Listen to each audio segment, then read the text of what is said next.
Ninguém queria fazer o elogio fúnebre no funeral da minha avó cruel.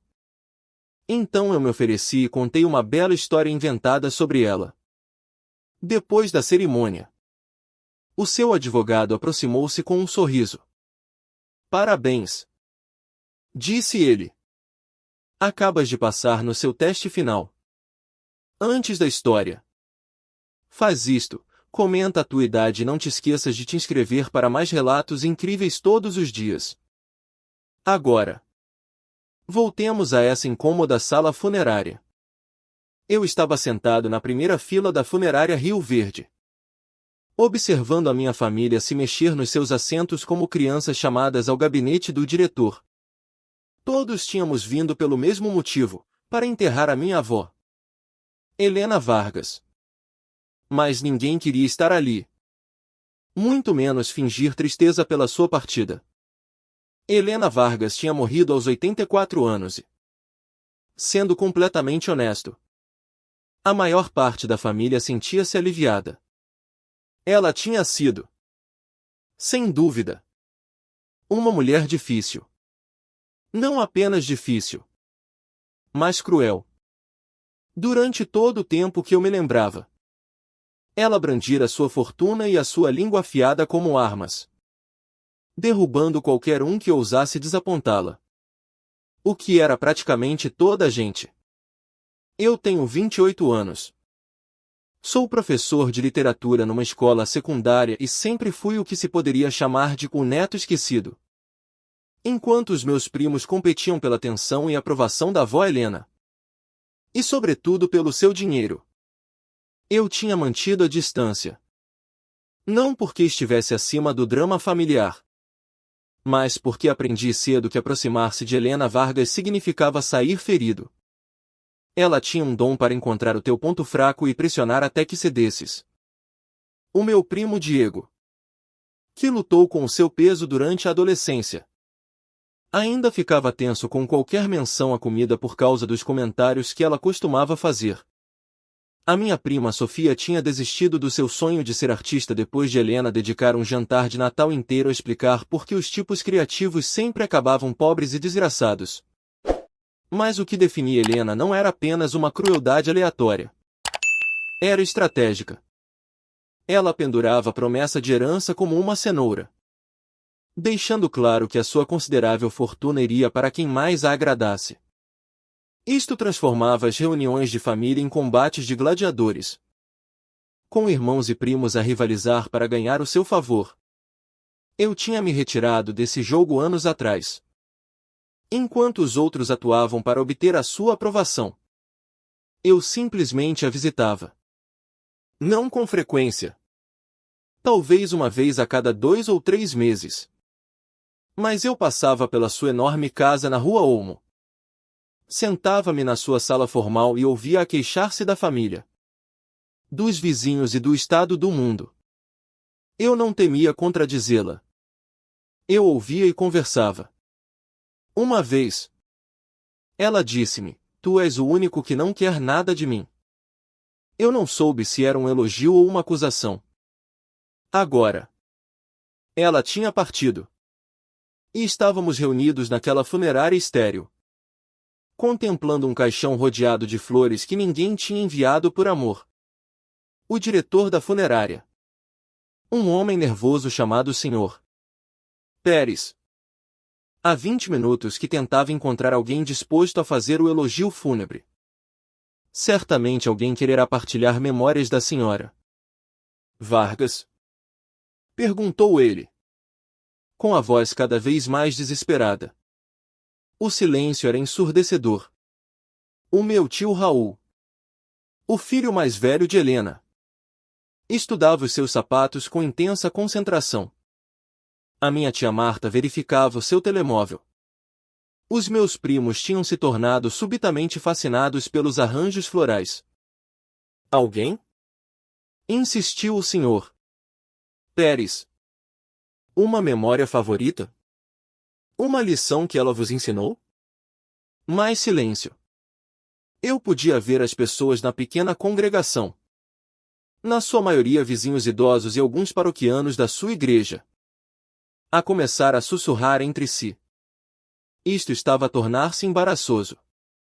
Ela era uma mulher muito forte.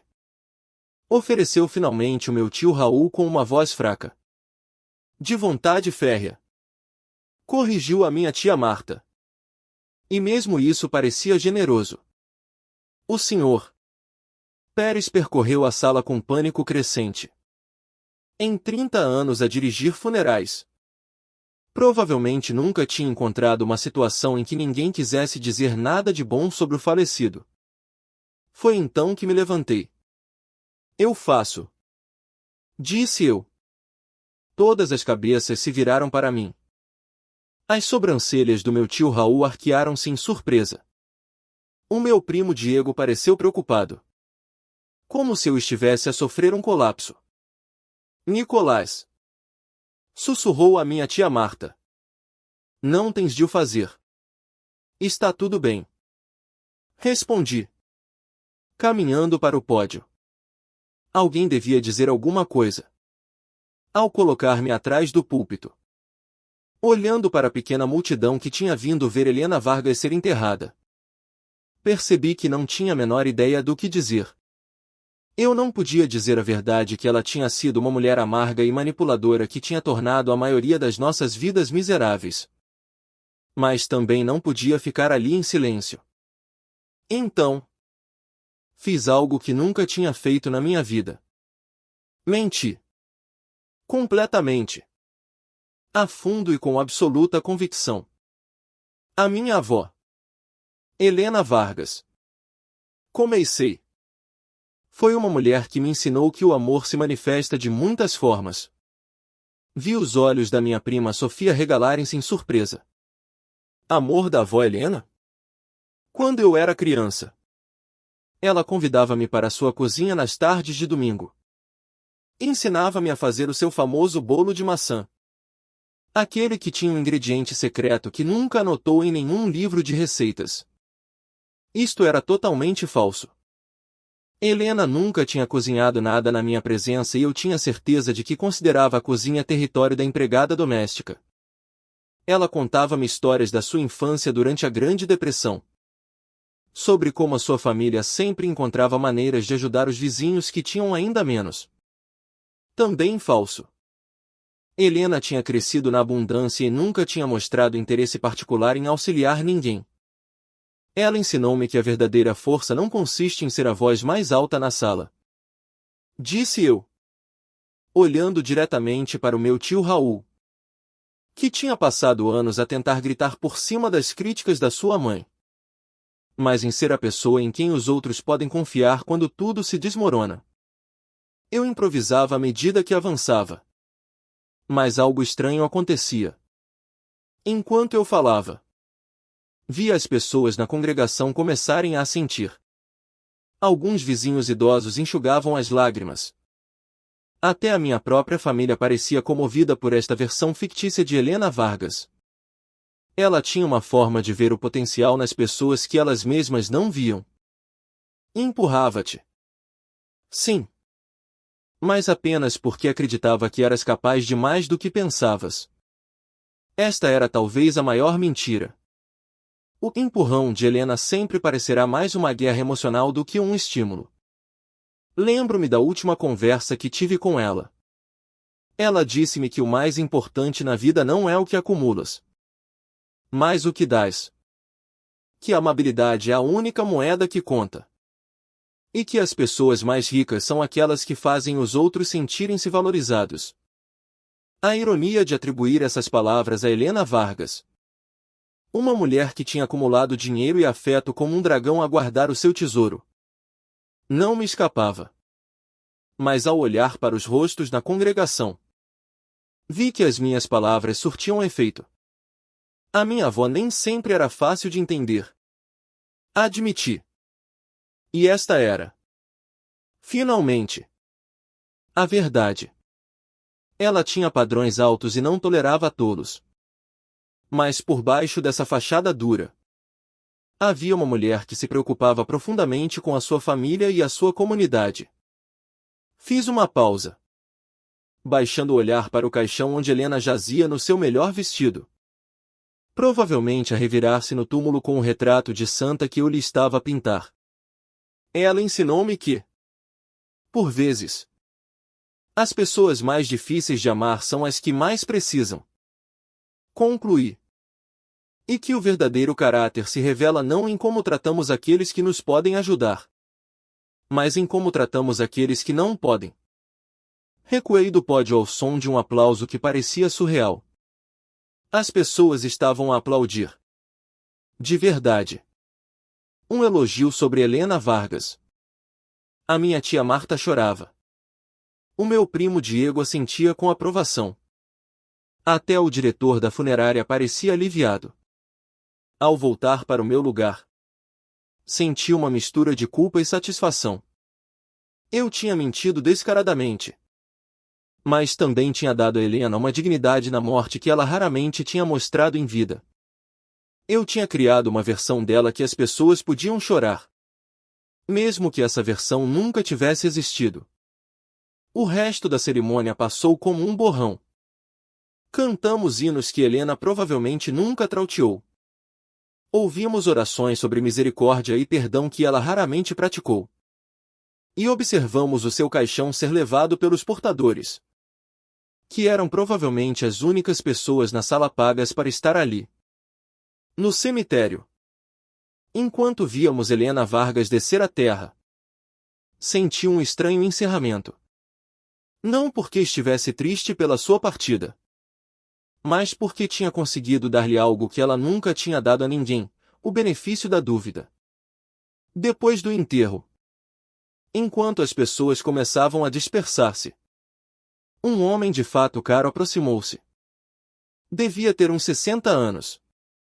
Com um cabelo prateado e um porte confiante que sugeria que estava habituado a ser a pessoa mais importante em qualquer sala. Senhor Vargas, disse ele, estendendo a mão. Sou Ricardo Herrera, o advogado da sua avó. Ah! Respondi, apertando a sua mão. Um prazer.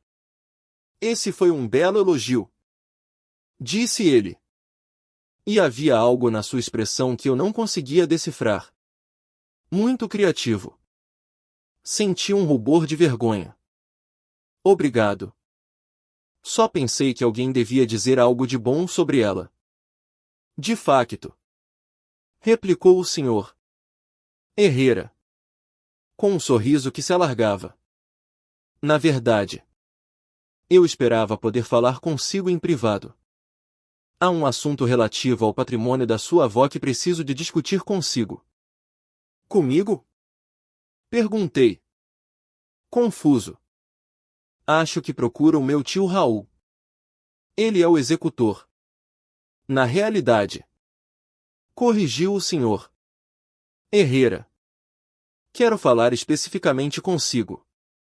Poderia vir ao meu escritório amanhã de manhã. Digamos, às 10? Concordei. Embora não imaginasse o que o advogado de Helena quereria comigo. Pelo que eu sabia, não era mencionado no seu testamento. Nunca tinha sido seu favorito.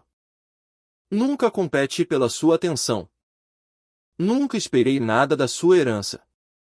Naquela noite, deitado na cama, repassei os acontecimentos do dia. Pensei no elogio, nas mentiras que tinha contado e em como as pessoas tinham respondido àquela versão fictícia da minha avó. Sentia-me culpado pelo engano. Mas também experimentava algo mais, uma estranha paz. Pela primeira vez na minha vida, tinha escolhido a bondade em vez da honestidade. A compaixão em vez da precisão. Na manhã seguinte, cheguei a Herrera e Associados exatamente às 10. O escritório de advocacia era tudo o que se podia esperar de quem trata dos assuntos de clientes abastados, móveis de mogno, livros encadernados em couro e um ambiente de autoridade silenciosa e cara. O senhor Herrera recebeu-me no seu gabinete e indicou-me que me sentasse numa das cadeiras de couro em frente à sua imponente secretária. Senhor Vargas, começou ele. Tenho notícias bastante invulgares para si. De acordo. Disse eu, sem saber o que esperar. A sua avó deixou-lhe todo o seu patrimônio. Olhei para ele fixamente, convencido de que tinha ouvido mal. Perdão. O quê? Todo o seu patrimônio. Repetiu ele. A casa. Os investimentos. As contas bancárias. Tudo. Vale aproximadamente 2 milhões de dólares. Senti o ar abandonar a sala. Isso é impossível. Ela mal me tolerava. O meu tio Raul. A minha tia Marta. Eles é que competiam pela sua atenção. Sim. Interrompeu o senhor Herrera. Ela estava muito ciente disso. De facto. Contava com isso. Não entendo. O senhor Herrera recostou-se na sua cadeira com uma expressão mais séria. A sua avó foi uma mulher muito complicada. Senhor Vargas. Ela passou os últimos 20 anos da sua vida a realizar o que ela chamava de testes de caráter aos membros da sua família. Testes de caráter? Ela queria ver quem a amaria. Ou pelo menos a trataria com decência humana básica. Sem a promessa de recompensa financeira. Queria saber quem a visitaria. Passaria tempo com ela. Lhe mostraria amabilidade. Mesmo quando acreditassem que não havia nada a ganhar. Pensei em todas aquelas visitas incômodas de domingo à tarde. Sentado na sua sala formal. Ouvindo as suas queixas e críticas. Nunca tinha gostado delas. Mas também nunca esperara nada em troca. A maioria da sua família. Continuou o senhor Herrera. Só mostrava interesse na sua avó quando queria algo, dinheiro para a entrada de uma casa. Ajuda com a universidade. Apoio para um negócio. Viam-na como um banco. Não como uma pessoa. Mas eu nunca lhe pedi nada. Disse eu. Exato. Sorriu o senhor Herrera. Você foi o único que a visitava regularmente sem querer nada em troca. O único que a tratava como um ser humano em vez de uma fonte potencial de rendimento. Mas ela não era uma pessoa agradável. Admiti. Sentindo-me desleal ao dizê-lo. Não. Concordou o senhor Herrera. Não era. Era difícil. Exigente e muitas vezes cruel. Mas também estava a testar todos à sua volta. Tentando ver quem lhe mostraria compaixão humana básica. Mesmo quando não a merecia. Ele tirou um envelope selado da sua gaveta. Com o meu nome escrito na caligrafia emaranhada e familiar de Helena. Ela deixou isto para si. Disse ele. Com instruções para lhe entregar apenas se passasse no seu teste final. Qual era o teste final? O elogio fúnebre. Respondeu o senhor Herrera. Ela sabia que ninguém na família quereria falar no seu funeral. Sabia que a maioria não diria nada ou lutaria para encontrar algo genuinamente positivo sobre ela. Queria ver se alguém escolheria a bondade em vez da honestidade. A compaixão em vez da precisão. Peguei no envelope com as mãos a tremer. Então, ela sabia que eu mentiria? Ela esperava que você escolhesse ver o melhor dela. Mesmo que esse melhor fosse imaginário. Disse o senhor Herrera. Esperava que alguém na sua família a amasse o suficiente para lhe dar dignidade na morte. Mesmo que não a tivesse merecido em vida. Abri o envelope e desdobrei a carta no interior. Estava escrita na letra cuidadosa de Helena. Querido Nicolás. Se estás a ler isto, significa que passaste no meu teste final. Significa que escolheste falar bem de mim no meu funeral. Mesmo que eu te tenha dado muito poucas razões para o fazeres durante a minha vida. Sei que não fui uma mulher fácil de amar. Sei que fui muitas vezes cruel, manipuladora e exigente. Sei que magoei pessoas, incluindo a ti, com as minhas palavras e ações. Mas quero que entendas por quê. Quando era jovem, aprendi que as pessoas se aproveitam da bondade. Aprendi que a generosidade é vista como fraqueza, que a confiança é frequentemente traída e que o amor é retirado sem aviso. Por isso, construí muros à volta do meu coração e testei todos os que tentaram aproximar-se. Testei o teu tio Raul, criticando as suas decisões de negócios para ver se ele me visitaria quando eu não o apoiasse. Ele falhou. Testei a tua tia Marta, recusando-me ajudar com as despesas universitárias dos seus filhos para ver se ela me ligaria quando eu não lhe servisse para nada. Ela falhou. Testei os teus primos de dezenas de maneiras pequenas. E todos falharam. Mas tu, Nicolás, nunca falhaste. Visitavas-me mesmo quando era difícil. Ouvias as minhas queixas. Conversavas comigo. Tratavas-me com respeito humano básico. Mesmo quando eu não te retribuía. Sei que provavelmente pensas que eu não notava a tua amabilidade. Mas eu notava. Cada visita. Cada conversa paciente. Cada momento que escolhias passar com uma velha amargurada que tinha pouco para oferecer em troca. Eu notei tudo. O dinheiro que te deixo não é um prêmio por seres o meu neto favorito. É um reconhecimento do teu caráter. Mostraste-me compaixão quando eu não a merecia. E essa é a qualidade mais rara e valiosa que uma pessoa pode possuir. Espero que uses esta herança para construir uma vida que te faça feliz. Espero que sejas mais amável com os outros do que eu fui.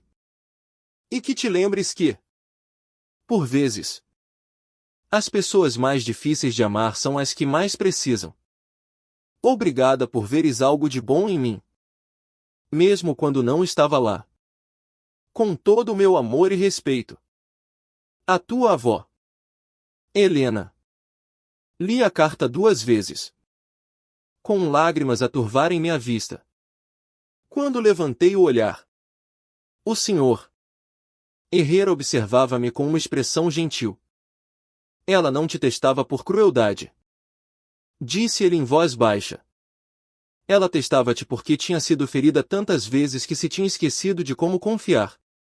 Mas nunca se esqueceu de como reconhecer a amabilidade genuína quando havia. Sinto-me terrível. Confessei. Todos estes anos, pensei que ela era apenas uma velha amargurada. Nunca me dei conta de que estava sozinha. Ela era ambas as coisas. Disse o senhor Herrera. Amargurada e sozinha. Mas também observadora e, à sua maneira, sábia. Sabia que o verdadeiro caráter se revela não em como tratamos aqueles que nos recompensam, mas em como tratamos aqueles que não podem. Saí do escritório do advogado nesse dia com um cheque de $2 milhões e uma compreensão totalmente diferente da minha avó. Ela tinha sido difícil. Sim. Mas também humana. Cruel. Mas também tinha estado a testar o mundo para ver se alguém escolheria a bondade em vez do interesse próprio. Durante as semanas seguintes, enquanto processava a herança e a revelação sobre a verdadeira natureza de Helena, comecei a pensar de forma diferente sobre a nossa relação. Aquelas visitas incômodas de domingo à tarde, que eu tinha suportado por obrigação, ganhavam um novo sentido. Eu não tinha estado a desperdiçar o meu tempo a ouvir uma velha amargurada queixar-se.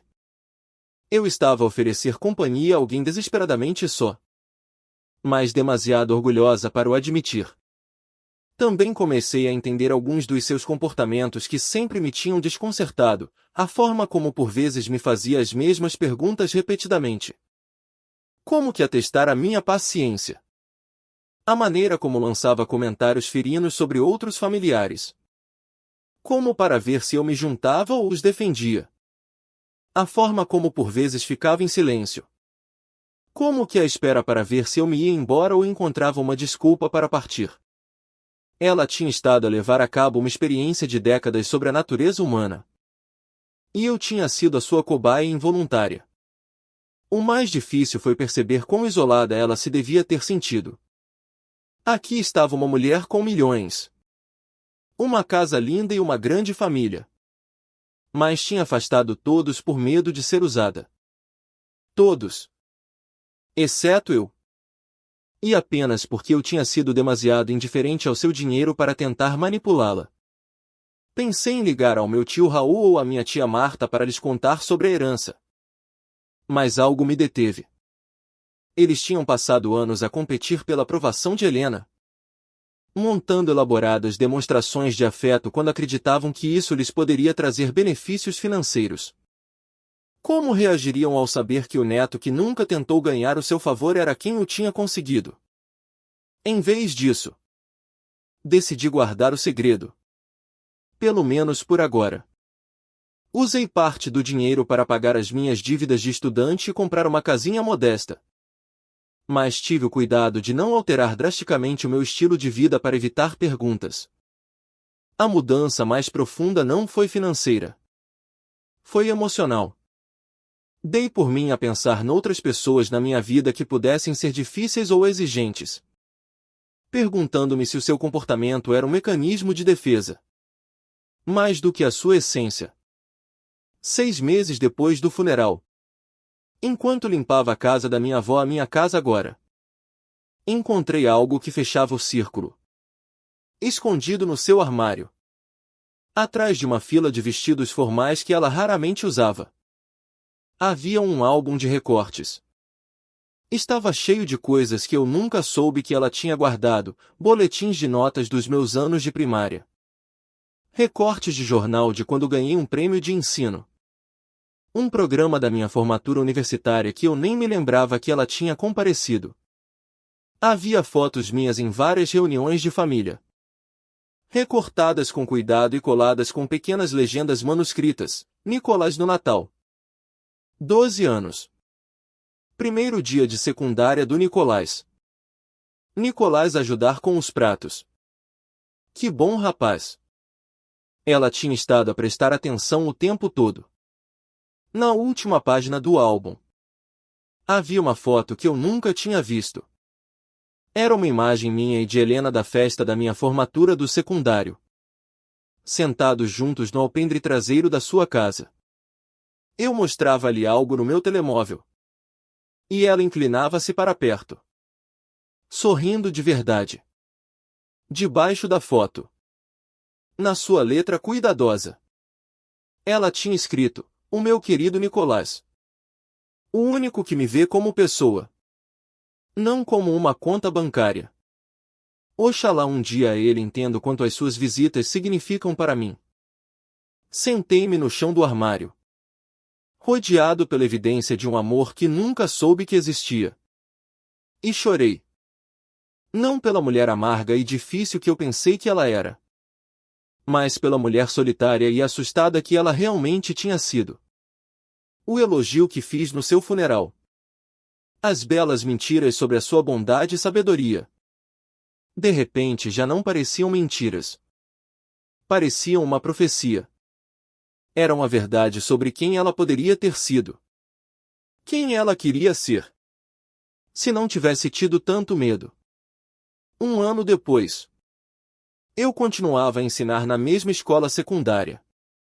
Vivendo discretamente da minha herança. Ainda a refletir sobre as lições que a minha avó me ensinou sem que nenhum de nós soubesse. Aprendi que a bondade não requer motivo. Que a compaixão não precisa de ser conquistada. E que por vezes as pessoas mais difíceis são as que mais precisam de amor. Nunca contei à minha família sobre a herança. Que pensem que o dinheiro de Helena foi para a caridade. Como o Sr. Herrera tinha sugerido que aconteceria se ninguém passasse no seu teste final. De certa forma, foi. Foi para alguém que tinha aprendido a ver para além da superfície das pessoas difíceis e a reconhecer a humanidade por baixo. Às vezes, Ainda visito o seu túmulo, levando flores e sentando-me em silêncio junto à sua lápide. Conto-lhe sobre os meus alunos, sobre os pequenos atos de bondade que tento fazer em sua memória, sobre as formas como a sua lição final continua a transformar a minha visão do mundo. E às vezes, quando o vento sopra da forma certa, juro que ouço a sua voz, já não aguda e crítica, mas quente e agradecida. Obrigada por veres algo de bom em mim, mesmo quando não estava lá. A verdade é que estava lá o tempo todo. Só estava escondido atrás de anos de dor e medo. O maior presente da minha avó não foi o dinheiro que deixou. Foi a compreensão de que todos, mesmo os mais difíceis, merecem ser vistos com olhos compassivos. O seu teste final não era realmente sobre se eu conseguia mentir convincentemente no seu funeral. Era sobre se eu conseguia escolher o amor em vez do julgamento, a bondade em vez da honestidade, a esperança em vez do cinismo. E ao passar, não herdei apenas o seu dinheiro. Herdei a sua sabedoria, a sua dor e, em última análise, a sua capacidade de amar. Que história absolutamente incrível sobre o poder da compaixão e a complexidade da natureza humana. O teste final de Helena mostra-nos que, por vezes, as pessoas que parecem mais ingratas são as que mais precisam de amor. O que pensas da decisão de Nicolás de mentir no elogio? Alguma vez descobriste que alguém difícil na tua vida estava, na realidade, a testar o teu caráter? Conta-nos os teus pensamentos nos comentários abaixo. Se esta poderosa história de amor oculto e herança inesperada te comoveu, por favor, dá um like para nos apoiar e não te esqueças de te inscrever para mais relatos incríveis todos os dias. Ativa o sininho para não perderes nenhum vídeo. Obrigado por assistires e vemo-nos no próximo.